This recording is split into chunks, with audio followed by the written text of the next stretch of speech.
Assalamualaikum warahmatullahi wabarakatuh. Saya Junia Enen Maulidianata, NRP 33 dari kelas 2 D4 Teknik Elektronika B. Di sini saya akan membahas sedikit tentang verifikasi metode peramalan moving average. Sebelum kita melakukan verifikasi data, terlebih dahulu kita harus mengetahui apa itu metode peramalan dengan moving average. Langsung saja, moving average atau rata-rata bergerak ialah salah satu metode peramalan dengan menghitung rata-rata suatu nilai, kemudian digunakan untuk memperkirakan nilai pada periode selanjutnya. Moving average akan digunakan apabila datanya satu, tidak memiliki tren, baik tren naik maupun tren turun. Yang kedua, tidak dipengaruhi oleh faktor musim. Data moving average digunakan untuk peramalan dengan periode waktu yang spesifik. Cara menggunakan metode moving average. Nah, metode ini digunakan dengan cara menjumlah atau mencari nilai rata-rata dari sejumlah periode tertentu, kemudian menghilangkan nilai terlamanya dan menambah nilai baru. Moving average didefinisikan dengan rumus MA akan sama dengan sigma dt per n, di mana n merupakan jumlah periode, dt akan sama dengan demand pada bulan Kt. Setelah kita mengambil data dengan metode peramalan moving average, barulah kita bisa memverifikasi data tersebut. Tujuan dari verifikasi yaitu untuk mengetahui efektivitas dari metode yang digunakan. Langsung saja, cara memverifikasi. Salah satu metode verifikasi adalah moving range chart atau moving range MR, di mana rumus MR sebagai berikut. Dengan D aksen T merupakan ramalan pada bulan Kt, dt merupakan kebutuhan pada bulan Kt, D aksen T-1 merupakan ramalan pada bulan T-1, dan dt-1 merupakan kebutuhan pada bulan Kt-1. Untuk memverifikasi data, kita juga harus mengetahui nilai rata-rata dari MR. Dengan didefinisikan, MR aksen akan sama dengan sigma atau jumlah nilai MR dibagi dengan N-1 atau jumlah data dikurangi 1. Kita juga harus mengetahui batas kontrol atas atau UCL dan batas kontrol bawah atau LCL dan garis tengah atau CL, di mana UCL akan sama dengan plus 2,66 dikali MR aksen atau rumus di atasnya ini, dan LCL akan sama dengan min 2,66 dikalikan MR aksen, dan CL akan sama dengan 0. Kemudian grafik verifikasi.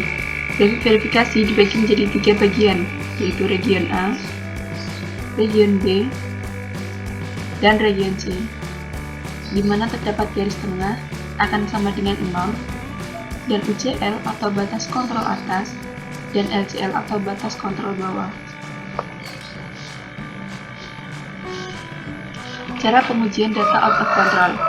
Disebut data out of control ketika dia memiliki 4 ciri-ciri sebagai berikut. Yang pertama yaitu, dari 3 titik yang berurutan, terdapat 2 titik atau lebih berada di daerah A.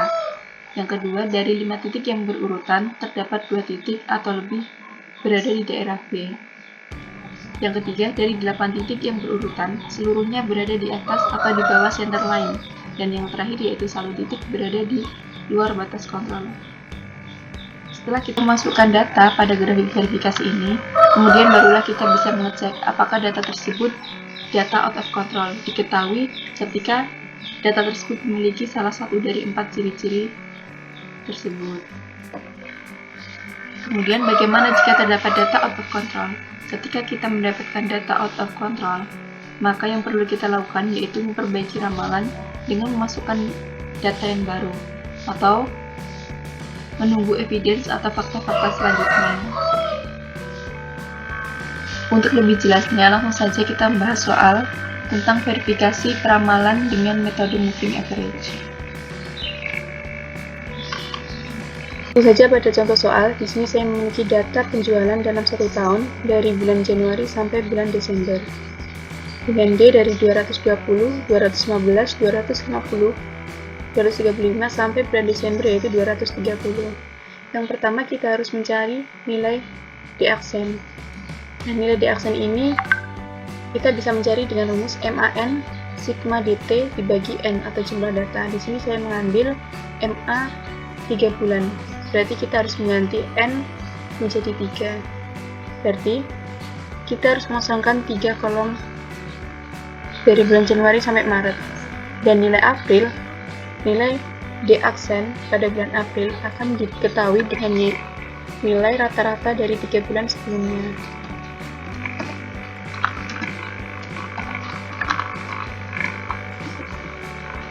Di bulan Januari sampai bulan Maret dan dibagi dengan 3.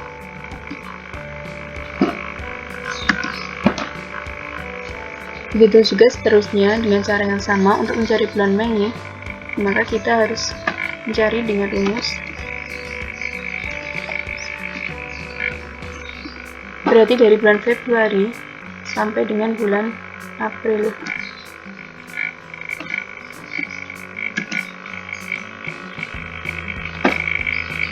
Untuk mencari nilai D aksen pada bulan Juni dengan rumus yang sama, dari bulan Maret sampai bulan Mei. Atau cara cepatnya kita bisa mengklik, kemudian kita bisa langsung menariknya ke bawah karena rumusnya sudah sama.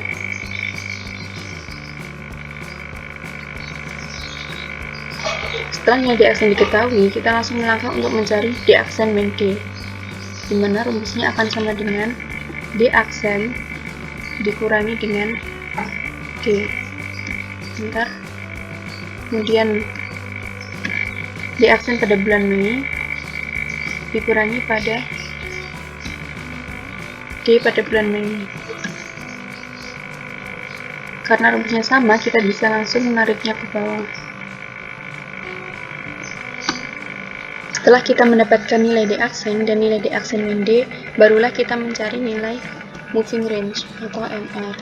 Nah, moving range yaitu rumusnya D aksen T min D T min D aksen T min 1 min D T min 1. Dengan rumus tersebut berarti nilai Mei akan sama dengan absolut dari D aksen min D dikurangi D aksen min D dari nilai bulan Mei. 30. Untuk bulan Juni rumusnya sama dengan absolut dari nilai D aksen min D dari bulan Juni min dari bulan Mei. Karena rumusnya sama, kita bisa langsung nariknya ke bawah sampai bulan Desember. Selanjutnya, untuk mencari rata-rata MR,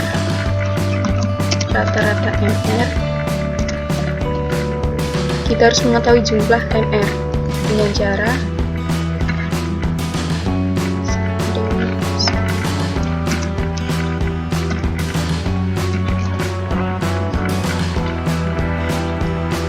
menjumlahkan MR dari bulan Mei sampai bulan Desember. Kemudian setelah kita mengetahui jumlahnya, barulah kita bisa mencari rata-rata dengan dibagi N-1. Rata-rata MR sama dengan jumlah dari MR dibagi dengan N-1 atau 8. Setelah kita mengetahui rata-rata dari nilai MR, kita bisa menghitung batas atas dan batas bawah. UCL akan sama dengan nilai rata-rata MR dikalikan dengan 2,66. Sedangkan batas bawah atau LCL akan sama dengan nilai rata-rata MR dikalikan dengan min 2,66. Dan nilai CL akan sama dengan 0. Setelah kita mengetahui batas-batasnya, barulah kita bisa membuat grafiknya. Ini adalah grafik dari verifikasi metode peramalan moving average, kemana ketika grafik terjadi data out of control, maka dapat mengulangi dengan cara yang sama dan dengan menambahkan data yang baru.